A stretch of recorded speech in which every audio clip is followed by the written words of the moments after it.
Assalamualaikum warahmatullahi wabarakatuh. Hari ini saya kepengen ngobrolin tentang apa sih yang paling penting dimiliki oleh anak-anak keluarga muslim yang tinggal di luar negeri seperti di Eropa, yang notabene adalah Islam itu sebagai minority atau minoritas. Jadi setelah saya tinggal di luar negeri dari tahun 2008, saya tinggal di Malaysia selama 4 tahun. Kemudian saya mengikuti suami untuk pergi bekerja di Taiwan selama 1,5 tahun. Dan sekarang saya berdomisili atau berada di Inggris kurang lebih sudah selama 6 tahun. Saya di sini bertemu dengan banyak orang. Salah satunya adalah kelompok orang Indonesia yang mereka itu besar di luar Indonesia. Mungkin karena orang tuanya memang mix, dari yang satu dari luar negeri atau foreigner, kemudian bapak atau ibunya orang Indonesia, atau mereka dibawa ketika orang tuanya berkuliah di luar negeri, atau bisa juga karena orang tuanya adalah bekerja di luar negeri. Nah, jadi dari mereka ini saya bisa memperhatikan bahwa pendidikan orang tua, pendidikan Islam dari orang tua ketika mereka itu besar itu peranannya sangat penting. Tapi ketika saya teliti lagi, ada yang juga yang menolong bagaimana cara anak-anak tersebut bisa memiliki identitas sebagai muslim. Karena tidak banyak juga ternyata anak-anak tersebut itu mengadopsi budaya yang ada di tempat mereka tinggal atau di tempat mereka dibesarkan.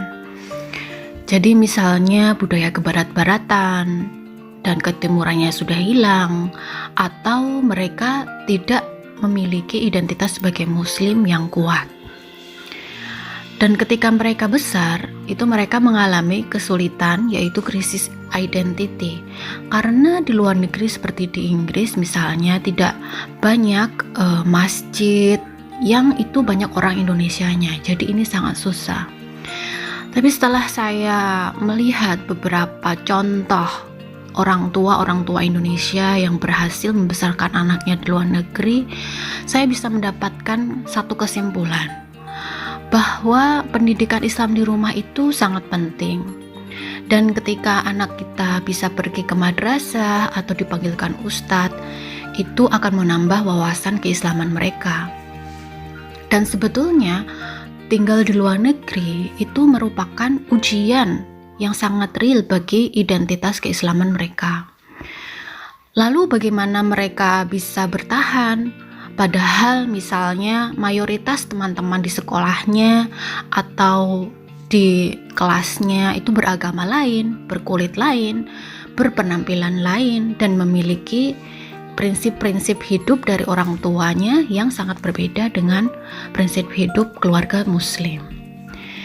Jadi salah satu yang sangat penting dimiliki anak adalah bagaimana anak itu bisa memilih teman yang dekat, yang itu juga memiliki visi dan misi sama seperti kita, sama seperti anak kita. Jadi bagaimana kita memperkenalkan anak kita kepada peer muslim lain yang itu bisa menjadi sahabatnya. Seperti pepatah bilang, ketika kita itu memiliki teman yang baik, maka kita akan kecipratan kebaikannya. Apalagi itu teman dekat kita. Kalau kita salah memilih pergaulan atau salah memilih teman, maka disitulah sumber-sumber yang bisa menimbulkan anak itu berbeda keyakinan dengan orang tuanya. Padahal pada usia mereka yang terutama beranjak dewasa, hubungan mereka dengan teman sebaya atau teman dekat itu porsinya atau kekuatannya mungkin lebih besar dibandingkan dengan hubungan orang tua.